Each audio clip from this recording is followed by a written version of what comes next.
A Belgian music festival that recently had to be cancelled at the last minute due to alleged mismanagement is drawing comparisons to the infamous Fire Festival, right down to the fact that Ja Rule, who was booked for and closely involved in the original Fire Festival, was booked to play the Belgian festival too.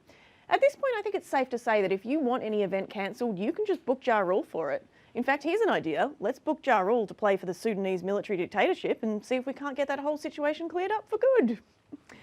In less glamorous news, new tax legislation was recently passed in the House of Representatives. Legislation literally titled the Treasury Law Amendment, brackets, tax relief so more working Australians keep more of their money, close brackets, bill. Straight out of the government department in charge of snappy titles.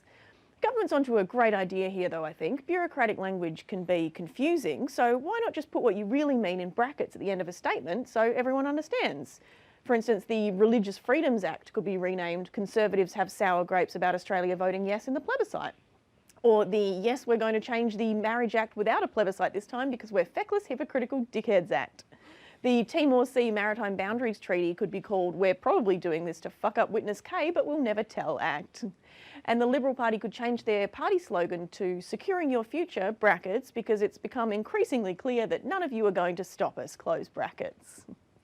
In music news, wholesome sweet boy and chart-topping country rap artist Lil Nas X came out as gay on the last day of US Pride Month.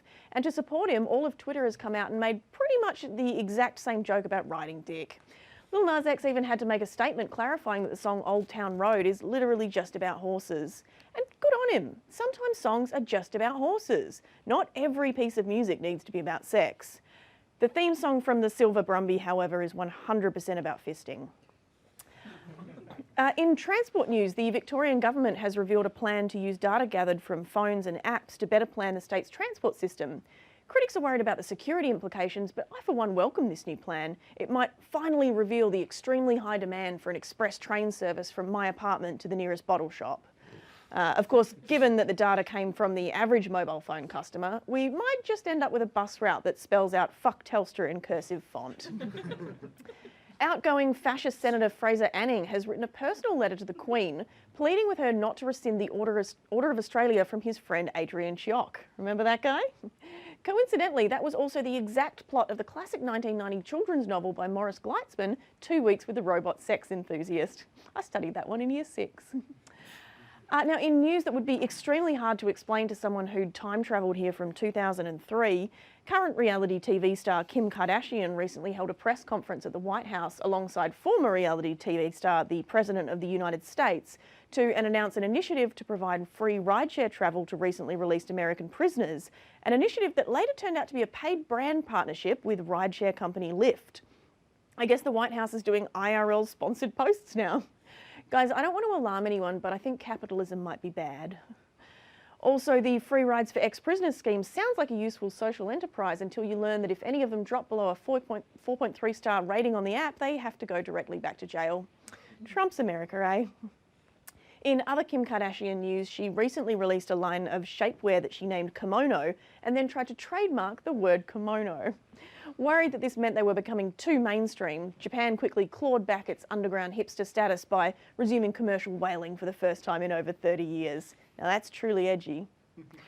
Speaking of non-sustainable businesses, a recent article from The Guardian has shone a light on the multi-billion-dollar industry of healing crystals. That's right, you can apparently make billions by selling magic rocks. However, crystals may be becoming the new blood diamonds as they're mined in places such as Myanmar and the Democratic Republic of the Congo through the exploitation of child labour. Proponents of said magical rocks include Hollywood actress turned wellness grifter Gwyneth Paltrow, who sells crystals to encourage serenity. Really, Gwyneth? You think those mines are just filled with chilled out kids relaxed by all the crystals around them? Pretty sure most of them would tell you to shove your magic rocks not far from where you keep your yoni egg. ABC chief economics correspondent Emma Alberici has come under fire for suggesting, quote, "I think all high schools should have the right to do spot checks of children's social media accounts to ensure they comply with the school ethos." Presumably she thinks that today's generation of kids are uniquely vulnerable to corrupting influences thanks to social media, but obviously she never saw the handwritten fan fiction about the band Hanson that I used to write and distribute at school in 1996. It was surprisingly sexual. I went to a pretty average public school, so I was never clear on what our official school ethos actually was, but I'm willing to bet that my greatest work, a novella titled The Hanson Brothers Touch Each Other's Really Nice Butts, wasn't covered by it.